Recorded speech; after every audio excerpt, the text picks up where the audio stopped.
ازيكم يا حبايب قلبي؟ عاملين ايه؟ يا رب كلكم تكونوا بخير. النهارده بقى جايلكم بفيديو جديد. عايزاكي تحطي لي لايك للفيديو دوت، ولو لسه اول مره بتشوفيني ومش مشتركه معايا في القناه تنوريني بالاشتراك من علامه الاشتراك اللي تحت باللون الاحمر عشان يوصلك مني كل جديد وتشوفيني على طول. النهارده بقى اللحظه المنتظره، اللحظه المنتظره، مش عارفه الكلمه دي لازقه في لساني لليومين دول. المهم كلكم طلبتوا مني ان انتوا تشوفوا اوضه خالد. فين الاوضه؟ فين الاوضه يا ام خالد؟ عايزين نشوفوها. عايزه اقول لكم ان انا اخر مره لما الاوضه جت انا ما عرفتش ان انا اوريها لكم. كان نفسي ان انا اوريها لكم في الفيديو او اوريكم اي حاجه، بس كان غصب عني ان انا والله العظيم ان انا ما اوريكوش الاوضه ولا اوريكم اي حاجه. ليه بقى؟ اقول لكم ليه. الاوضه لما جت الاوضه كانت متغلفه، فلما كانت متغلفه الشقه طبعا كنت مطلعاها عن طريق الونش كان مطلعها للبلكونه. الونش بقى اللي هو اللي بيطلع الحاجه كده من البلكونه، ماشي. المهم كانت رجاله ياما كانت في الشقه، الناس بتوع الونش مع الناس اللي هم بتوع الاوضه. كانت الدنيا كانت زحمه عندي خالص، وطبعا كان محمد كان لوحده، فما كانش ينفع ان انا كنتش عارفه ان انا اصور من الاخر او اخد راحتي في التصوير واوريكم بقى كل حاجه. فقلت لا، اخلص الاوضه تتنصب هم ينصبوها واوريكم كل حاجه كده على مهلي كده وبالراحه ومع نفسنا زي ما انا ما عملت كده فيديو دلوقتي كده. يبقى فيديو كامل اوريكم فيه الاوضه واقول لكم يعني واوريكم فيه كل حاجه. فللاسف ما كنتش هعرف ان انا اوريكم لان زي ما قلت لكم. وبعدين قعدوا بتاع ساعه بقى بينصبوا في الاوضه، وعلى بقى بنحط ده هنا ونحط ده هنا ونحط ده هنا، وظبطوا المقاسات وكده. طبعا انتوا هتشوفوها دلوقتي. انا عايزه اقول لكم ان انا لسه ما فرشتهاش. طب يلا يا ام خالد كل دوت ولسه ما فرشتهاش. عايزه اقول لكم انا كنت قايله ان انا مش هشتري السجاده. كنت هشتري سجاده بس ماما قالت لي ما تشتريهاش الا لما تحطي السرير، لان السرير زي ما انتم هتشوفوه دلوقتي السرير على الارض على طول على الارض، فمش هينفع ان انا احط السجاده تحت منه. فهنشوف الحته اللي هتبقى فاضيه وهنحط فيها السجاده، يعني هتبقى واقفه على السرير لما يتنصب والدولاب لما يتحط برده يتنصب. الحته اللي هتبقى فاضيه هنحط فيها السجاده. فاهمين قصدي ايه؟ فماما قالت لي مش هنجيب السجاد الا لما الاوضه تتنصب ونشوف الحته الفاضيه ايه، والستاره كذلك الامر، ونشوف بقى الدنيا ايه وناخد المقاس بتاع الحته الفاضيه بس ونجيب. المهم انا طبعا مش مستحمله ان انا افرش الاوضه، فانا بعمل زي ما انتم عارفين. انا لو عليا انجز كنت نجزت في وقت يعني اقل من الوقت اللي انا قعدت فيه دوت بكتير بكتير بكتير. بس انا اللي عطلني زي ما انا ما قلت لكم، اللي عطلني الحمل. بخلي حركتي تقيله، ما بنزلش على طول، ما بنزلش ياما، ما بتحركش كتير. الحاجه بعملها بصوا بسنه. فده غصب عني، الحمل متقلني والله العظيم. هوريكم دلوقتي الاوضه. هيبقى فاضل السجاده والستاير والشماعات عشان افرش الهدوم بتاعت خالد والهدوم بتاعت ريان. طبعا عشان احط الهدوم في الدولاب، في هدوم هتبقى خروج عايزه ان هي تتعلق، فالهدوم الخروج دي عايزه شماعات. ما جبتش شماعات فكتبت النواقص بتاعتي في ورقه زي ما قلت لكم، السجاد والستاره والشماعات. ونفرش بقى الاوضه مع بعض. يعني انا لسه ما فرشتش الاوضه خالص، انا يا دوبك بس كده هوريكم حاجه كده من فوق الوش. طبعا خالد مش مستحمل ان الاوضه تتحط وهو ما يقعدش فيها وما ينامش فيها، فعمل ايه بقى خالد؟ فرشت ملايات من الملايات الجديده اللي انا جبتها، وخالد بينام فيها كده اللي هو يعني فاهمين حلواني كده من قبل ما افرش السجاد والستاير. فانا سايباه بقى عشان ايه؟ فرحان بيها وكده. فتعالوا اوريكم الاوضه، وقبل ما اوريكم الاوضه يهمني جدا رايكم. عايزه رايكم، ذوقي هيكون ايه؟ عاجبكم ولا مش عاجبكم؟ هقرا طبعا، انا بقرا الكومنتات كلها، هستنى اشوف الكومنتات كلها اللي دايما بتسعدني وبتفرحني. ويلا بينا مع بعض نشوف الاوضه شكلها ايه. بسم الله الرحمن الرحيم. بصوا بقى ننور الانوار. عايزه الاول اوريكم طبعا هبه اللي بتصورني، هبه اختي. تعالي وريهم هبه. بصوا انا عملت ليد في السقف اللي هو اللون الاصفر ده. طبعا انا حاطه ليد في الشقه بره عندي، حاطه اللون اللي هو اللي بيبقى موف. خالد قال لي لا انا عايزه اصفر، مش عايزه ابقى زيك موف. فجبت له اللون اللي هو الاصفر زي ما انتم ما شفتوا كده، اوريه لهم. اضاءه كده خفيفه وهاديه وحلوه يقعدوا فيها، ماشي. بصوا بقى نولع بقى باقي الانوار عشان تشوفوا الاوضه عامله ازاي. بصوا بسم الله ما شاء الله. تعالي كده يبقى. طبعا انا قلت لكم انا فرشتها اي حاجه اي كلام كده. فرشت بس كده ملايات عشان خالد بس بينام فيها. ايه رايكم؟ انا عايزاكم تقولوا لي رايكم. عايزه اقول لكم بسم الله ما شاء الله السرير يعني خامته تحفه. البويه دي كمان بويه فرن، ماشي. بصوا كمان هنا السرير. اول ما قلت لماما انا هعمل الاوضه دورين قالت لي يا لهوي العيل اللي فوق هيقع، لو خالد طلع فوق ولا لو حد طلع فوق هيقع من على السرير. قلت لها مفيش الكلام دوت. زي ما انتم شايفين اهو. ماشي. السلم طبعا بما ان بقى الاوضه هتبقى اوضه ولاد فعملت السلم لبني زي ما انتم شايفين، ودي ادراج بتتفتح اهي. طبعا سيبوكم من العك اللي خالد عامله. خالد حاطط خالد حاطط في كل درج خازوق حاطط في كل درج حاجه، بس سيبوكم. الادراج دي بتتفتح استغلها ان انا احط فيها اي حاجه وكل حاجه. طبعا هنا عشان خالد بس بينام انا حاطه بتاع دوت، تنزلي كده عشان البتاع بيعمل بيولع ويتففي ده. هنا عشان خالد كده يا بنتي عشان النور حاطه فوطه مكان الستاره. ماشي لحد لما اعمل ستاره عشان خالد بينام النور بس ما يصحوش. زي ما انتم شايفين كده اهو. الادراج دي كلها بتتفتح، والسرير من فوق زي ما انا ما وريتكم كده. استنوا نوطي الاضاءه. وطي الاضاءه كده هبه البيضه شويه معلش. استنوا نوطي الاضاءه. ايوه كده حلو. زي ما انتم شايفين اهو. ماشي. بصوا كمان عملت مكان لمرتبه ثالثه، يعني هنا في مكان ان انا افتح كده اهو مرتبه ثالثه. طبعا انا حاطه هنا الهدوم اللي المفروض دي الهدوم دي كلها تترص في الدولاب، بس انا زي ما قلت لكم دي هدوم شتوي بتاعت خالد هرصها بس لما اجي افرش الاوضه. انا بس حطيتها كده مؤقتا. دي بتتفتح بيتحط مرتبه ثالثه، يبقى معانا كده مرتبه فوق اهو، مرتبه فوق ومرتبه تحت، والمرتبه كمان اللي هي هنا معانا 3 مراتب اهو بتتقفل تاني. طبعا انا ما جبتش مرتبه دلوقتي، قلت مش هجيب مرتبه دلوقتي لان انا مش محتاجاها، بس اكيد لما احتاجها هحط. ماشي. خالد بقى طبعا انا عامله كرسي هوريه لكم دلوقتي، بس خالد حاطط الكرسي ده هنا مؤقتا فرحان بيه عن الكرسي اللي انا عاملاه مع المكتب ده. المكتب خالد طبعا حاطط لعبه. ايه رايكم اهو. المكان دوت يتحط فيه بقى كتب كراريس اي حاجه بقى الحاجات بتاعتهم. هنا برضو بصوا ده درج زي ما قلت لكم انا عاملاها لبني عشان هي تبقى اوضه ولاد وكده. وهنا برضو مكان. سيبوكم من العك اللي خالد عامله دوت، انا كل دوت كده كده هيتظبط. والاوضه عايزه اقول لكم خالد نايم فيها مبهدلها برضو، يعني بصوا مكان ايده اهي، مكان ايديه بصوا. كل ده هيتمسح مسحه ان شاء الله كده كويسه.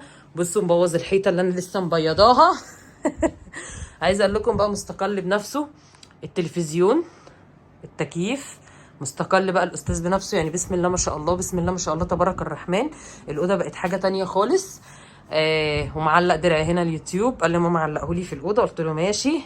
الدولاب بقى وده اهم حاجه زي ما انتم ما شايفين اهو. الدولاب اهو بصوا. انا عايزه اوطي الاضاءه خالص على قد ما اقدر عشان الاضاءه البيضه دي انا حاسه ان انتوا اهو كده حلو. ماشي. بصوا شايفين. تعالوا بقى اوريكم التقسيمه بتاعه الدولاب. التقسيمه بتاعه الدولاب ممتازه ممتازه ممتازه. اولا انا عاملاه جرار اهو. ماشي. بصوا هنا دوت كده الجزء بتاع خالد، يعني ده الجزء بتاع خالد. سيبوكم من العك اللي في الدولاب. انا كده كده زي ما انا ما قلت لكم هرص الدنيا وهرتب الدنيا وهروق الدنيا وهفرشها وكل حاجه كده هتتظبط. احنا بس حاطين الحاجه كده مؤقتا. ايه رايكم في تقسيمه الدولاب؟ بصوا هنحط بقى هدوم صيفي، نحط هدوم شتوي. هنا هدوم برضو بتتعلق. بصوا كمان فوق اهو ده بيتفتح اهو. مساحته برضو كبيره ما شاء الله اهو.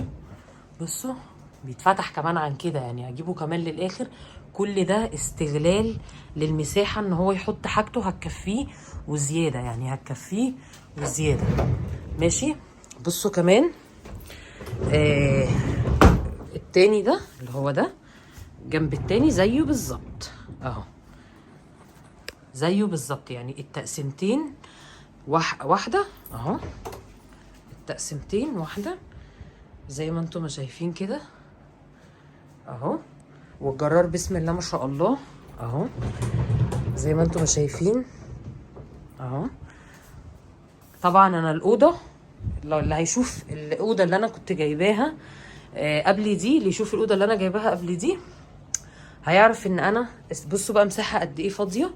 الحته دي كده كلها فاضيه. الاوضه بالنسبه لي وسعت، الاوضه بالنسبه لي بجد وسعت خالص. الفيديوهات القديمه، الاوضه القديمه اللي كانت عندي، السرير كنت جايبه اوضه، كانت اوضه كامله، سريرين ومكتب ودولاب وكومودينو. كانت الاوضه بجد كانت ضيقه، ضيقه فوق ما تتخيلوا. ما كنتش بصوا اعرف كده اخد نفسي فيها، ما كنتش بعرف امشي فيها، كنت امشي فيها كده تخبط. كانت ضيقه، ما كانتش حلوه، الخشب بتاعها كان ورق. فبجد مفيش احلى من العموله. لما عملت العموله انا بقول لكم اهو ارتحت، وبقت بالنسبه لي راحه، ووسعت على نفسي. وسيبوكوا زي ما انا ما قلت لكم، بصوا الخشب ما شاء الله جميل ازاي. الاوضه كمان بانت. بصوا خالد طبعا بينام في الاوضه بينام فوق، خالد بينام فوق، شايفين؟ وبعدين السرير انا عاملاه كمان مساحته حلوه. يعني السرير في سراير بتتعمل بتبقى دورين، وساعات بيبقى في سراير بتبقى فرداني كده اطفال، بتبقى اقل من السرير ده يشيل 2 على فكره. يعني السرير ده يشيل 2، يعني ما شاء الله السرير ينام فيه كده 2، يرمح فيه الخيل كده زي ما بيقولوا. فعامله السرير مساحته كبيره، مش عامله السرير مساحته صغيره، لان الصغير بيبقى خلي بالكم بيبقى مش حلو. يعني الواحد ما بيبقاش اخد راحته، بيبقى شايل واحد كده بالعافيه. فلا لما يبقى السرير كده بيبقى احلى. وبصوا انا مستغليه الاوضه، يعني على قد ما اقدر مستغليه الاوضه في كل حاجه. الادراج زي ما انتم شايفين بتتفتح، ينفع ان انا اخزن فيها حاجه. عامله كمان مرتبه ثالثه تحت، دي بتتفتح مكان يبقى في مرتبه تحت تتحط لو حد تالت، يعني لو ان شاء الله خلفت تالت. مرتبه تحت اهي للعيل التالت. زي ما انتم شايفين. المكتب جميل جدا، اللون كمان خطير. تقسيمه الدولاب والدولاب ذات نفسه. فانا عايزاكم تقولوا لي الاوضه طبعا وسعت وفرقت جدا. لسه كمان لما تحط لها السجاده ويتحط الستاره. انا هنا بس حاطه الفوطه زي ما انا ما قلت لكم، عشان خالد بيبقى نايم فوق، النور بيبقى قوي قوي الصبح فبيصحيه، فحاطه فوطه لحد بس لما الستاره اشتريها واعملها وافرشها ان شاء الله معاكم. هفرش الاوضه معاكم. بصوا مساحه قد ايه انا استغلتها، لان الاوضه خلي بالكم بصوا صغيره. يعني اوضه خالد، يمكن اوضه خالد اصغر اوضه عندنا في الشقه. بس كده ادي الاوضه. عايزه طبعا رايكم عايزه رايكم كده فيها. زي ما قلت لكم البويه كمان انا عاملاها بويه فرن، اللي هو يعني بصوا دي ايد خالد، دي ايد خالد. بصوا انا عايزه اقول لكم ان هو بصوا بتتمسح طبعا. هنديها بقى مسحه وهنظبط الدنيا. هي بقى اختي كده كده عندي في البيت، نظبط الدنيا مع بعض. دي الملايه انا فرشتها بس كده مؤقتا، لان خالد من ساعه ما الاوضه ما اتعملت زي ما انا ما قلت لكم ما بيطلعش منها. عايزه بقى اوريكم عايزه اوريكم الكرسي اللي انا عاملاه للاوضه. تعالوا، الكرسي اللي انا عاملاه للاوضه ده اهو، هو دوت الكرسي اللي جاي في الاوضه مع المكتب اهو. بصوا طبعا خالد مش عاجبه الكرسي دوت، عايز الكرسي التاني، فقال لي يا ماما لا طلعهولي بره.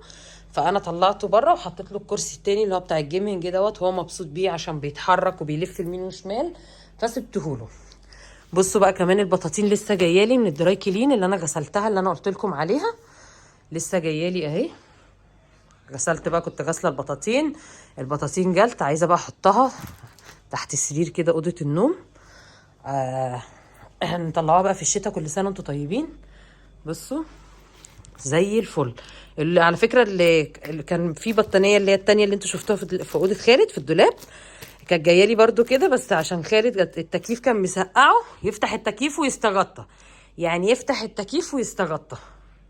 ف سايباها في الاوضه جوه، سايباها في الاوضه زي ما انتم شايفين كده 10/10. طبعا كنت قايله لكم كمان ان انا عايزه اشتري اجيب حلل واعمل حلل، اجيب حلل وكده. بصوا قلت لكم انا الحلل اللي عندي بايظه كلها، عشان بس ما تقولوليش يا ام خالد انتي الحلل بتاعتك ومش الحلل بتاعتك. اهو جبت حلل، وجبت كمان طقم ألمونيا كده، روقت على نفسي، وجبت طاسات اهو. طبعا ابقى افتح الحاجه دي وابقى اوريها لكم، ماشي؟ ايه رايكم؟ طبعا بقى زي ما انتم ما شفتوا كده نهكت في الشويه دول، نهكت. استغليت المساحه اللي يمكن اللي متابعني من زمان، من سنه ونص، من اللي متابعني كان ينزلوا بالفيديوهات تحت شوفوا اوضه خالد القديمه، هتحسوا بفرق شاسع في الاوضه. بيضتها والحاجات اللي اتعملت فيها، والاوضه كده في مساحه، عارفه ان انا اتحرك، حابه الاوضه، عارفه ان انا ادخل اعمل فيها اي حاجه. الاول لا كنت عارفه ان انا ادخل اعمل فيها اي حاجه خالص، وكان معظمكم يقول لي ايه اللي هو انت متجوزه في شقه اوضتين ما عندكيش اوضه. اقول لهم يا جماعه والله عندي اوضه خالد، طب مش بنشوفوكي تصوري فيها ليه؟ اقول لهم اصلك انا يعني ما بحبش اصور فيها بسبب ان هي زحمه ومتكركبه ومليانه كركبه، زحمه ومليانه كركبه على الفاضي. فاللي هو كنت بصوا بتقفل منها، وكنت بدعي كده اليوم اللي انا اجدد فيه الاوضه واعملها كده واظبطها زي ما انتم شفتوا. الحمد لله مركبه كمان فيها تكييف، لان دي على قد ما هي يعني اصغر اوضه في الشقه واحر اوضه في الشقه. الاوضه دي بجد في الصيف مرار، ما تعرفوش تقعدوا فيها كده 10 دقايق على بعض، فكان لازم ان انا اركب فيها تكييف. ركبت فيها التكييف، وقلت بقى بالمره طالما بقى كده عشان يبقوا مستقلين بنفسهم في الاوضه، ركبت تلفزيون. التلفزيون دوت اللي هو بيبقى متوصل بشغل لخالد عليه كرتون اللي هو بيبقى متوصل بالنت، بشغل له عليه كرتون وكده. زي ما انتم شفتوا الاوضه فرقت 180 درجه. عايزه رايكم. وزي ما انتم شفتوا انا مستغليه المساحه، الادراج اللي بتتفتح في السلم، المرتبه الثالثه. كان المفروض ان انا اجيب مرتبه، بس قلت الصراحه انا مش محتاجاها دلوقتي فمش هجيبها دلوقتي، لما ابقى اعوز ان انا اجيب بس مكانها موجود. فهستغل بقى دلوقتي برده المكان دوت ان انا ممكن اشيل فيه اي حاجه انا عايزاها. ماشي. والدولاب زي ما انتم شفتوا، ايه رايكم في التقسيمه والالوان؟ ويعني الصراحه السرير الدورين ده اختراع اختراع اختراع. بين الاوضه كده وخلى ان هي يعني حسيت ان في بقى مساحه واسعه بقى كده الواحد بقى يتحرك براحته. الحلل انا كنت بقول لكم محتاجه طقم حلل، كنت بشتكي لكم كتير ان انا عايزه انزل وعايزه اجيب وعايزه اعمل. الحمد لله جبت طقم حلل زي ما انتم شفتوا، وجبت طقم المونيوم عشان ما كنت محتاجه طقم المونيوم. ولما افتح الحاجه ان شاء الله هبقى اوريها لكم واقول لكم ايه رايي فيها. كنت عايزه اقول ايه تاني؟ بس كده. استنى رايكم واستنوني في فيديو جديد، وبحبكم قوي، ومهمه قوي قوي قوي عندي رايكم في الاوضه، تقولوا لي ايه رايكم فيها. باي باي.